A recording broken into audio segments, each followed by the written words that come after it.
J3 du calendrier de l'Avent, on se retrouve pour parler PCR, mais sans coton-tige dans le nez, promis.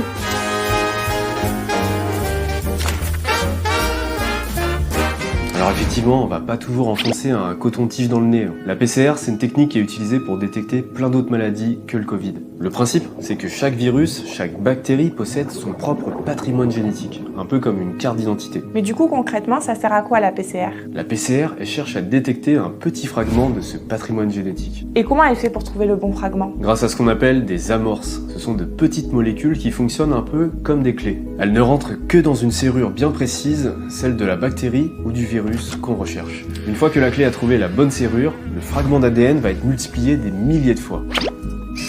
C'est un peu comme si on prenait une photo floue et qu'on l'agrandissait plein de fois jusqu'à ce qu'elle devienne nette. Donc si j'ai bien compris, si ça s'amplifie, c'est qu'il y a bien un virus. Exactement. S'il y a eu amplification, ça veut dire que le virus était bien présent dans votre échantillon. S'il n'y a pas eu amplification, ça veut dire qu'il était absent. Et la charge virale, c'est quoi du coup? La charge virale, c'est un peu la quantité de virus qui est détectée. Plus la charge virale est élevée, plus le virus circule activement dans votre corps. On s'en sert notamment pour suivre certaines maladies comme le VIH ou bien l'hépatite B. Et d'ailleurs, c'est le sujet de notre épisode de demain. Allez Marine, je te dis à très bientôt. Merci Dr Leroux.